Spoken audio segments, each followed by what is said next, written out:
I never in my wildest dreams imagined that my own parents would betray me, but they did, and all it took was $900. My name is Madison Cole. At 26, I had poured every waking hour into building something extraordinary. CareSync Cloud, a sophisticated cloud-based software platform that could transform how small healthcare clinics manage their patient records. It wasn't just a tech project, it was my legacy in the making. But to my parents, I was still their idealistic daughter who needed to grow up and get a real job like everyone else. The moment everything unraveled is burned into my memory. I was huddled in the corner of a bustling coffee shop in downtown Denver, finishing up a critical security patch on my laptop when my phone buzzed. It was my mom, Linda. "Maddie, we need to talk about your little app," she said in a tone that immediately made my stomach twist. "Chad Whitaker is interested in buying it." Chad Whitaker. Just hearing the name made my skin crawl. He was the golden boy son of my dad's golf buddy, a self-proclaimed startup wizard with a trail of failed ventures behind him. Somehow, though, he kept attracting shiny investors and praise from people who only cared about business jargon and LinkedIn profiles. To my parents, Chad represented the kind of entrepreneur they respected MBA from Northwestern sharpsuits and slick words. He was in their eyes the person I needed to hand my work over to because he knew what to do with it. "Mom, it's not for sale," I replied, fighting to keep my voice calm. "The beta launch is literally 4 weeks away," I continued, swallowing the tight knot rising in my throat. "We already have 5 clinics signed up for pilot testing." My mom's sigh crackled through the phone, tired and dismissive. "Don't be foolish, Madison. It's just a side project. Chad can make it something real." Just a side project. That phrase hit harder than any late-night debugging crash. When I taught myself to code at 13, it was a silly obsession. When I graduated at the top of my class from Colorado State University, it was dismissed as luck. Every cent I funneled into CareSync Cloud was seen as a naive indulgence. "The platform is mine," I whispered, fists clenched under the table. "I'm not selling." But they'd already made up their minds. The next evening, they invited me to dinner. Something in the air was off the second I walked into their house, too tidy, too formal. And there he was, Chad Whitaker, perched smugly on the edge of our couch like he owned the place. "My dad?" Douglas beamed at him, not me. "Madison," he said, sliding a check across the dinner table with theatrical flair, "we decided to sell your app to Chad. He's offering $900. Pretty generous, considering it's not even complete." My gaze fell on the check. At first, I thought it was a cruel joke. But their faces told me otherwise. "You can't sell something that doesn't belong to you," I said, voice trembling but steady. "You don't own it." Chad jumped in with a rehearsed smile. "Come on, Maddie. Be reasonable. Your dad told me about CareSync Cloud. It's a great prototype, but it needs someone with the right background to make it viable, someone who understands branding investors' growth." I looked to my mom for backup. She merely nodded approvingly at Chad. "He's right, sweetheart. It's for your own good." They didn't ask how advanced it was. Didn't care that it could slash clinic wait times by nearly half, predict appointment surges with pinpoint accuracy, and trim administrative overhead by a third. 5 clinics had already signed contracts. A major health tech firm in Boulder was lining up a partnership. None of that mattered to them. To them, I was still the girl with the hobby. The wooden chair scraped loudly as I stood, the harsh sound slicing through the room's awkward silence. "You can't sell something you never created," I said, my voice low but firm. "I built it. I own the code, the IP, the company." My father's face flushed crimson. "Madison, don't be ridiculous," he snapped. "Chad's offering you a proper job, a position with benefits. You should be thankful." Thankful. That word was a gut punch. Thankful for them tossing away my life's work for the price of a budget laptop. I straightened up, burning the check with a cold stare. "Keep it," I said, turning to leave. "And Chad, you'll need a lot more than luck to hijack my platform." But I was naive to think they'd stop there. The next morning brought the kind of betrayal I hadn't dared to expect. They had gone into my old storage laptop, the one I used when I first started coding as a teen. They copied everything: early drafts, outdated wireframes, unfinished code. They said it was fair game because they had supported me.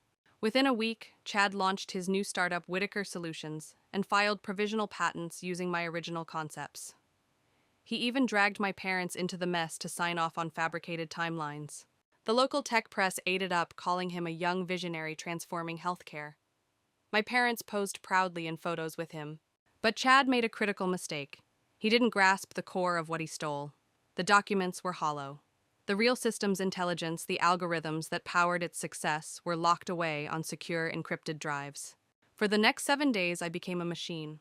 I archived everything: source code, pilot agreements, email trails. I documented every detail with precision.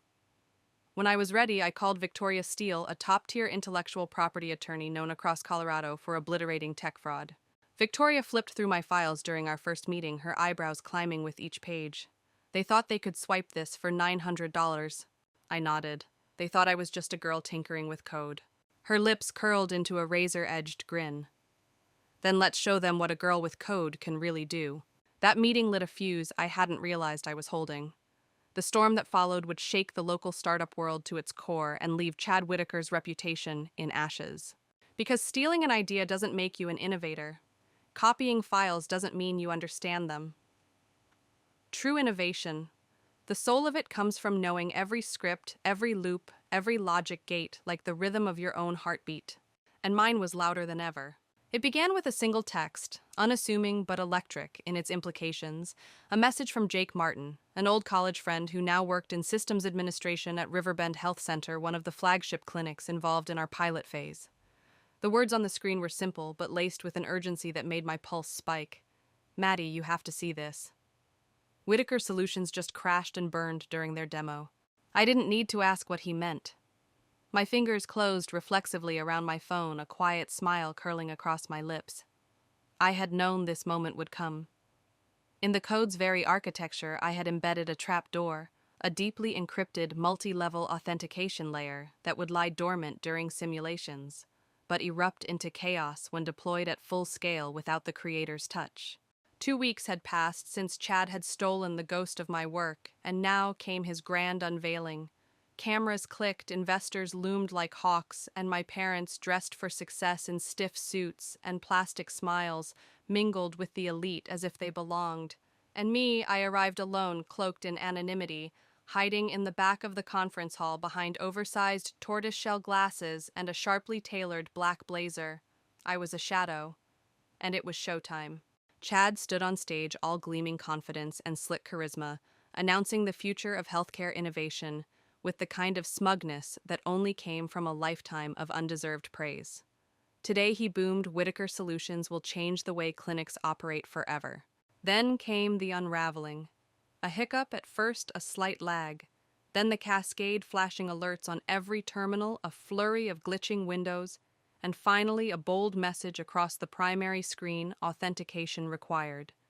Developer M. Cole. Chad's tan face drained to a ghostly pallor. He clicked furiously, tried every command he knew, but each keystroke only triggered more red warnings. Unauthorized use detected. Please contact Madison Cole for validation. The audience shifted, murmured, leaned in. Administrators exchanged wary glances, and my parents, standing near the front, watched the panic bloom on Chad's face, with expressions that twisted from admiration to bewilderment. I stood. The sound of my heels against the polished floor echoed like gunfire. As I approached the front, all eyes turned. "Mr. Whitaker," I called out, my voice slicing through the heavy silence. "Having a bit of trouble running my system?" He turned, eyes wide with disbelief, recognition dawning too late. I removed my glasses with deliberate grace. "Perhaps I can be of assistance," I said evenly, already pulling my laptop from my bag. My father audibly gasped, his jaw slack with the sting of truth, but I ignored him, stepping up beside Chad, whose frozen posture made him look like a wax statue melting under stage lights. I connected my device, entered the master credentials, and within moments the system revived. Smooth dashboards lit up. Real-time analytics populated. Predictive reports danced across the monitors like fireflies. I didn't gloat, I demonstrated. I showed them the living, breathing code that powered CareSync Cloud. The layers of complexity, the forecasting algorithms, the seamless resource optimization.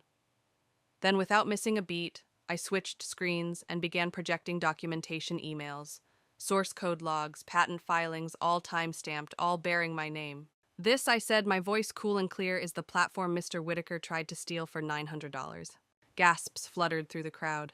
And then the final blow, a cease and desist letter, followed by the filing of a federal lawsuit for intellectual property theft. Chad stumbled forward, voice shaking. "She's lying. Her parents, they gave me the rights."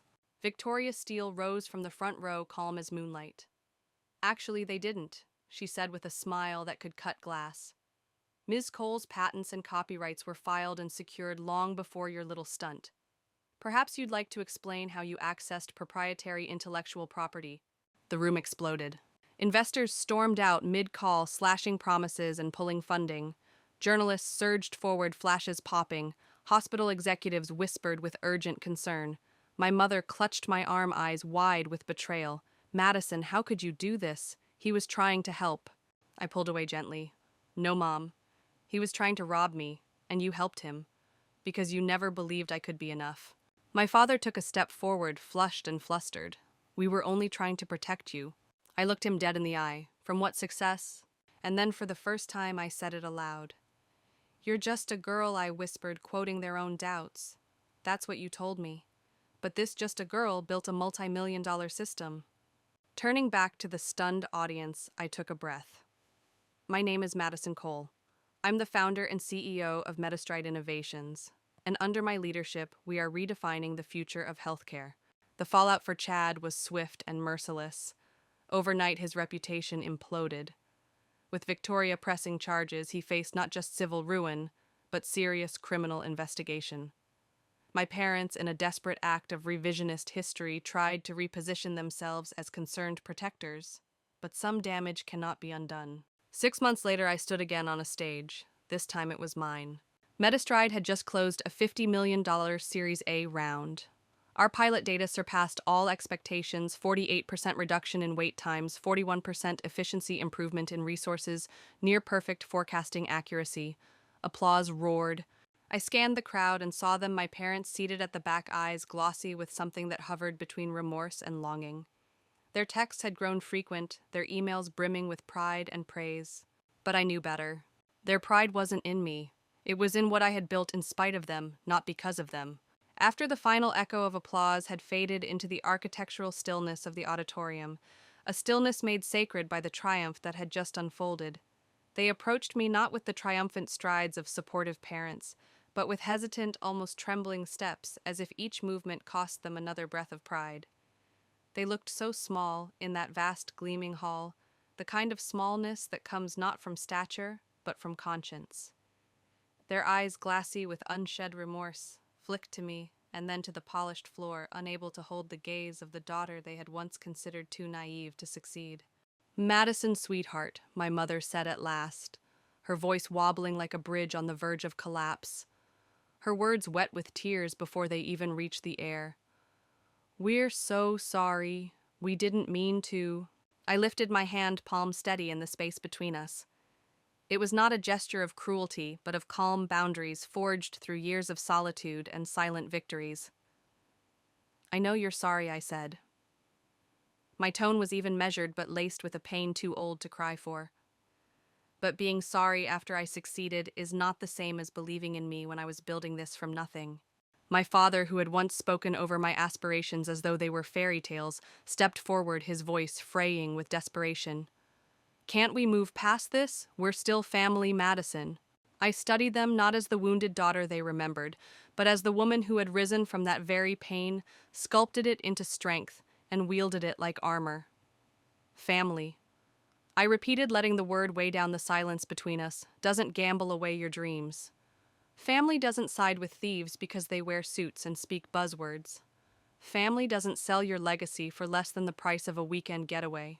Their faces twitched at the truth.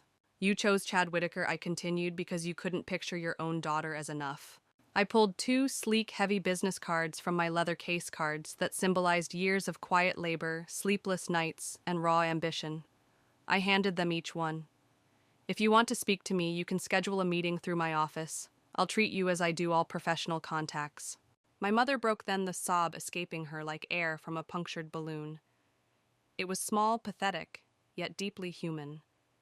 And for a moment, a bare, breathless moment, I felt the phantom of my younger self ache to reach out to mend something irreparably cracked. But that girl was gone. The woman who remained understood the necessity of distance. Because sometimes triumph isn't about revenge, it's about vindication. It's about letting the silence speak, letting the results roar in the spaces where your voice was once dismissed. Metastride Innovations. The company they once called my little hobby now pulsed at the heart of a new era in healthcare. Our algorithms were reshaping how hospitals operated, our forecasts were informing national policy talks. We weren't just succeeding, we were rewriting the rules. And Chad Whitaker. He had been excised from the tech ecosystem like a virus. His name now a cautionary tale among investors. The $900 check they once offered me, an insulting price for my life's work, now lived in a gilded frame behind my desk. I passed it every morning, a quiet, poetic monument, not to vengeance, but to certainty. A reminder that worth isn't defined by those who misjudge you, but by the courage it takes to persist when no one else sees the value. There will always be people who call you just a girl or just a dreamer or some other variation of not enough. But if you defend your vision like a fortress, if you build from pain and shape from hope, then your success becomes not just a milestone, it becomes a legend.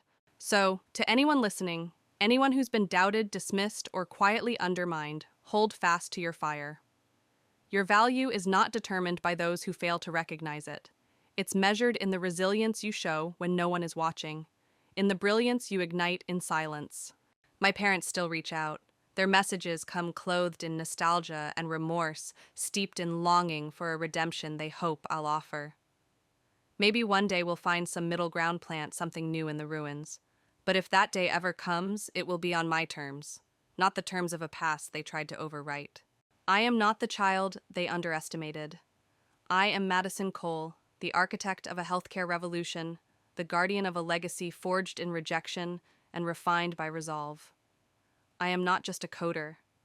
I am a strategist, a creator, a survivor. And no one, no betrayal, no theft, no shadow from my past can take that from me. If this story resonates with you, if you have ever faced that cold tide of disbelief, I want to hear your voice. Share your battles. Celebrate your victories. Subscribe to the channel and drop a comment below and remind yourself that you matter. That standing up for yourself is not just an act of courage, it is an act of creation. Because sometimes you must choose yourself, and when you do, choose fiercely. Choose the version of you who dared to dream in silence, the one who never stopped building.